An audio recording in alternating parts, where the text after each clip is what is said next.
আমাদের বান্দরবান ট্রিপের দ্বিতীয় দিনে আমরা অবস্থান করছি বান্দরবান জেলার সবচেয়ে বড় উপজেলা থানচিতে। সাঙ্গু নদীর বুক চিরে আজকে আমরা রওনা হব রেমাক্রি খালের উদ্দেশ্যে। রেমাক্রি খালে গা ভিজিয়ে সেখানে নৌকা পরিবর্তন করে আমাদের উদ্দেশ্য হবে নাফাখুম।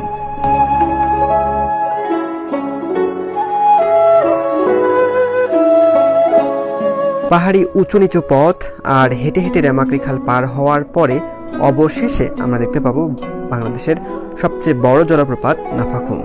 নাফাখুম দেখা শেষে উদ্দেশ্য হবে সন্ধ্যার আগে জিন্নাপাড়ায় পৌঁছে যাওয়া।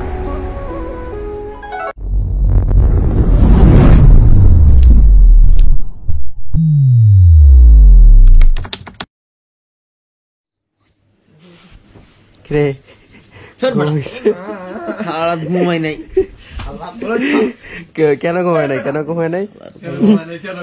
একটা কম্বল দিছো আমারে। কম্বলে কি গন্ধ আছে নাকি? হ্যাঁ না, কম্বলে কোনো গন্ধ নাই। কম্বলে গন্ধ আছে? সারা রাত কম্বল পাই নাই, গন্ধ কেমনে পাবো? কম্বল তো আমি পেয়েছিলাম, তুই পাইস নাই কেন? হ্যাঁ, 6 জনের জন্য 4টা কম্বল হয় নাকি? 6 কম্বলে আচ্ছা, রুমের কি অবস্থা বলতো? রুমের অবস্থা কি বলতো? এর থেকে বাজে রুমে আর থাকিনি ভাই। কেন? রুমে তো কাঠ টাট আছে তো, জালসা দিয়ে ভরা, পুরা রুমে জালসা দিয়ে ভরা। এই রাব্বি, কি রুমে কেমন লাগছে বলো? রুমে ভালো লাগছে, ঘুম ভালো হয়েছে এই জন্য সবার আগে।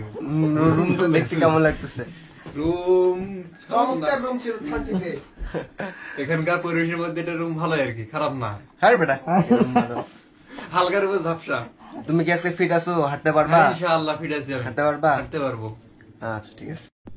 প্রিয় দর্শক, আমার বন্ধুরা যেমনটা বলছিল সিংগেস্ট হাউসের অবস্থা ঠিক তেমনই। সিংগেস্ট হাউসে অবস্থান করতে আমাদের মাথা পিছু ভাড়া গুনতে হয়েছে জনপ্রতি 200 টাকা। সিংগেস্ট হাউস থানচি ব্রিজের ঠিক আগে অবস্থিত। থানচি ব্রিজ পার হয়ে থানচি বাজারে বেশ কিছু ভালো মানের হোটেল পাওয়া যেতে পারে। সেক্ষেত্রে জনপ্রতি ভাড়া পড়বে 250 থেকে 300 টাকার মতো। হোটেল ছেড়ে দিয়ে এবার আমাদের উদ্দেশ্য থানচি বাজারের দিকে।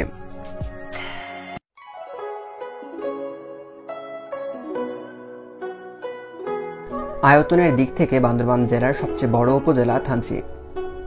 মারমা শব্দ থাইনচুই থেকে থানচি নামটির উৎপত্তি। থাইনচুই শব্দের অর্থ বিশ্রামের স্থান। ধারণা করা হয় 1950 সাল বা তারও অনেক পূর্বে নৌপথে যারা চলাচল করত তারা বিশ্রামের জন্য এই অঞ্চলে থামত। সেখান থেকে এই অঞ্চলের নাম হয় থাইনচুই। পরবর্তীতে এটি থানচি হিসাবে পরিচিতি লাভ করে।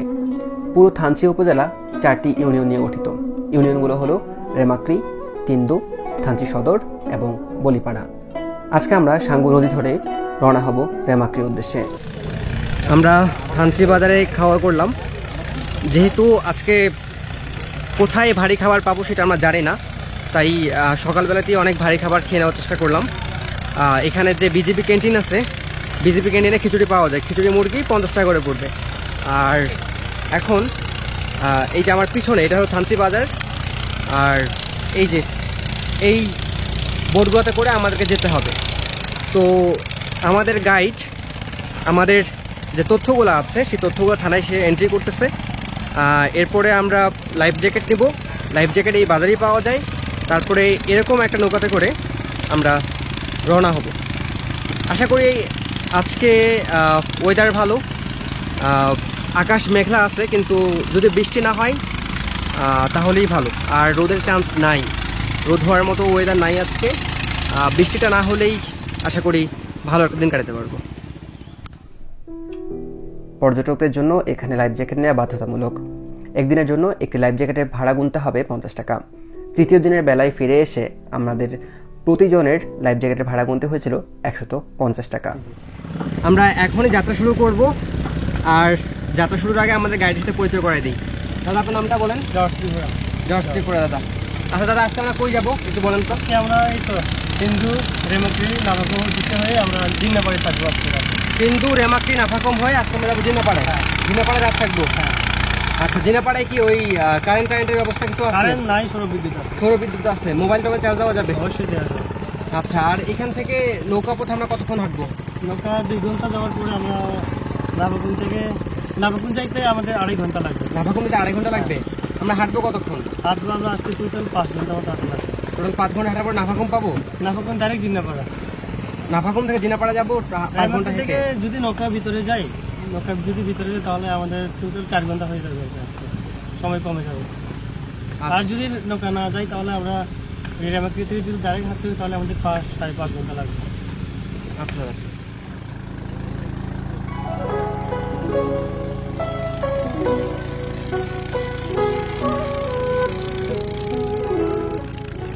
যাবতীয় ফর্মালিটিস সম্পন্ন করে এবার আমরা চলছি সাঙ্গু নদীর বুক চিরে।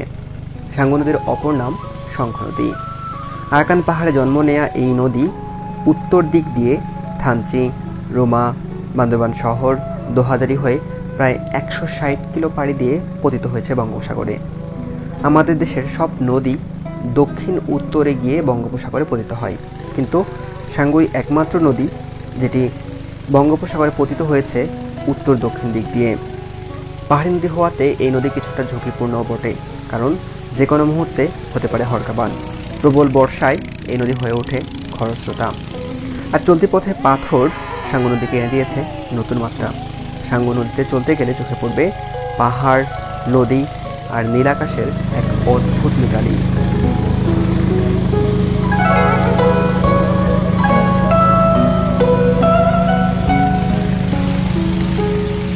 সাঙ্গু নদী ধরে আগায় যাচ্ছি নাফাকুমের দিকে। যত সামনে যাচ্ছি তত স্রোত বাড়তেছে, আর চারপাশের ভিউ এটা মুখে বলে প্রকাশ করা যাবে না। আসতে হবে, দেখতে হবে, নিতে হবে সৌন্দর্য।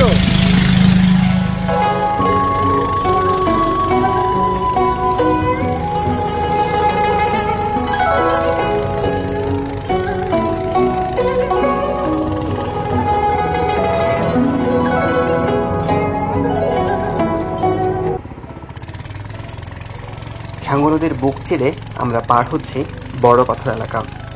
যাত্রাপথে সবচেয়ে আশ্চর্যজনক এই জায়গা হলো বড় পাথর। এখানে রয়েছে বড় বড় বেলে পাথর। এই জায়গাটা নিয়ে কিছু মিথ আছে। মিথটি হলো তিন্দু অঞ্চলে খুমিদের এক রাজা ছিল। একবার এই তিন্দু রাজার সাথে যুদ্ধ হয় দোতং রাজার। যুদ্ধে দোতং রাজা জয়ী হয় এবং তিন্দু রাজা পরাজিত হয়ে রাজত্যাগ করে। এরপর রাজা পরাজয়ের গ্লানি সহ্য করতে না পেরে তার রানী, সভা, সংসদ সহ শঙ্খ নদীতে জীবন বিসর্জন দেয়। কিন্তু শঙ্খ নদী রাজাসহ তার পুরো পরিবারবর্গকে বাঁচিয়ে রেখেছে পাথর বেশে। তাই তো এর কোনোটি রাজা পাথর, রানী পাথর, কলসি পাথর, থালা, মুকুট ইত্যাদি। তাই এই জায়গাটি স্থানীয়দের কাছে অত্যন্ত পবিত্র। তাই এখানে অযথা চিল্লাচিল্লি না করাই ভালো।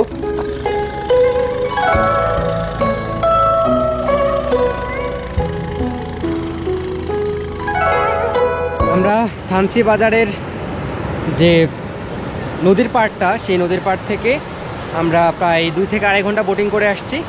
আর 2 থেকে আড়াই ঘন্টা পরে আমরা রেমাক্রি খালে এসে পৌঁছেছি। আমার পিছনে রেমাক্রি খাল। রেমাক্রি খাল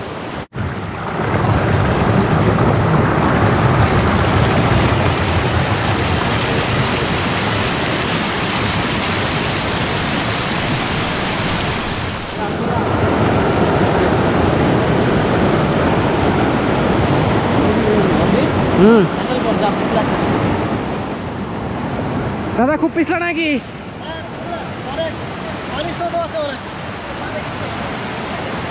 ও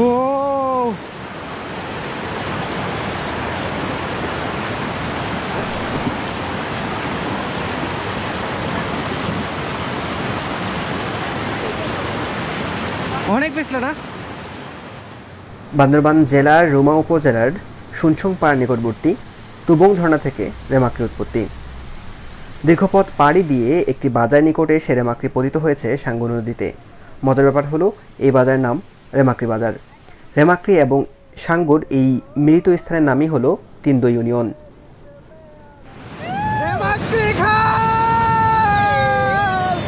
ভাই ভাই আসেন আসেন ভাই, ভিজে পড়েন ভিজে পড়েন।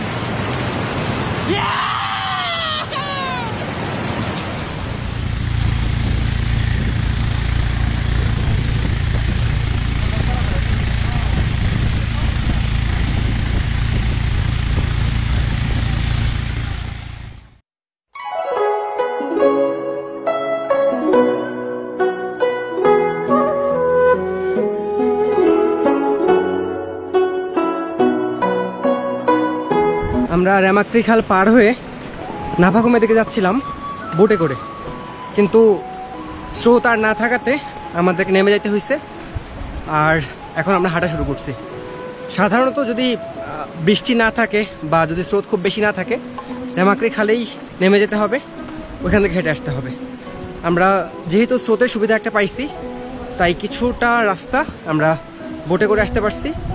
আর ধারণা করা হচ্ছে যে আর আধা ঘন্টা পরেই নাফাকুম পেতে পারি। দাদা আধা ঘন্টা তো? আচ্ছা, ঠিক আছে।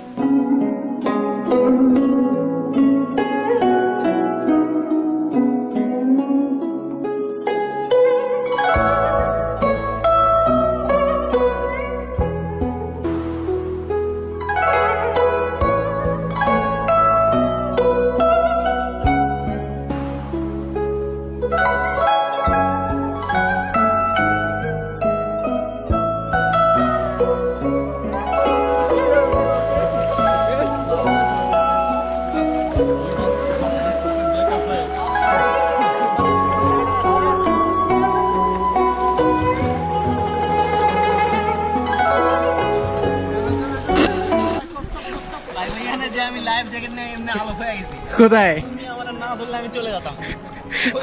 মানে ভাষা ধরছি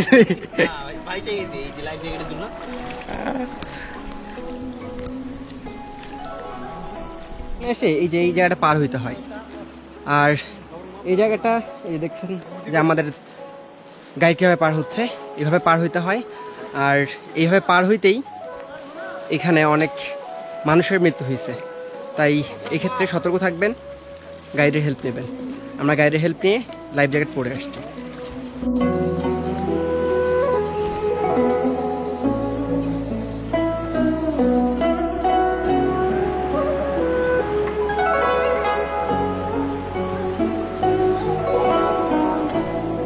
আমরা রেমাক্রি খাল পার হয়েছি।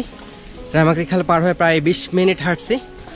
আর আমাদের গাইড বলি দাদার মতে যে আর 5 মিনিট পরেই নাফাকুম। দেখি আর 5 মিনিট হাঁটি।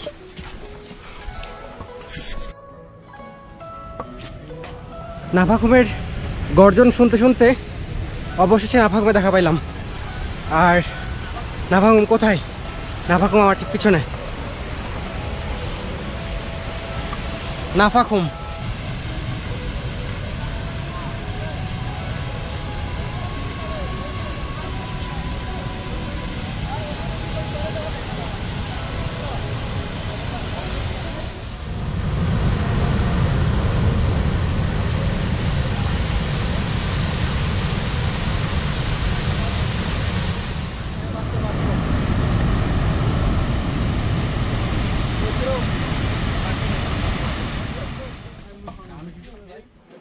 নাফাকুম পাড়া থেকে জিনা পাড়া দিকে যাচ্ছি।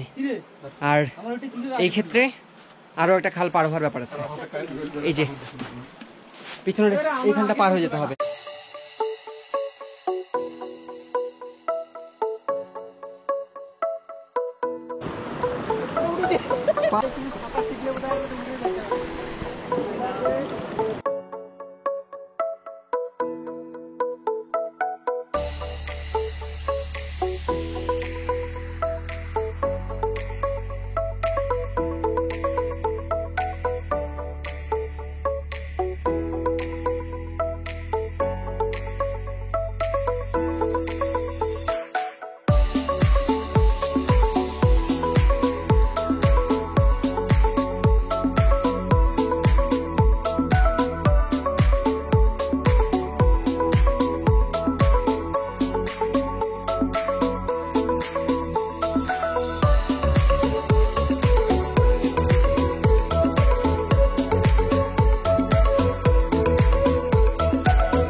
নাফাকুম থেকে জিনাপাড়া যাচ্ছি।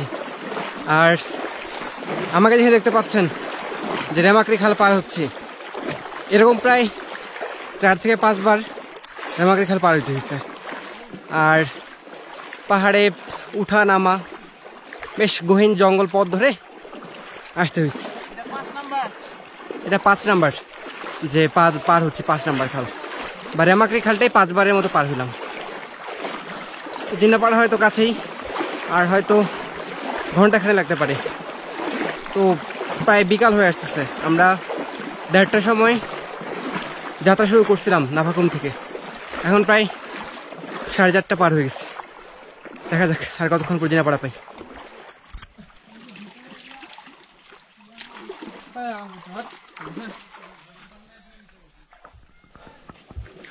আমরা হয়তো পাড়ার খুব কাছে, মানুষজনের আওয়াজ পাওয়া যাচ্ছে, তো বুঝতে পারতেছি যে পাড়াটা আমরা খুব কাছে চলে আসছি, জিন্নাপাড়া। আর এই ট্রেকিংয়ে অবশ্যই শুকনো খাবার সাথে রাখবেন, বিস্কিট, ড্রাই কেক আর স্যালাইন তো অবশ্যই, কারণ আর মাঝে আর খাওয়ার কোনো ব্যবস্থা পাই নাই।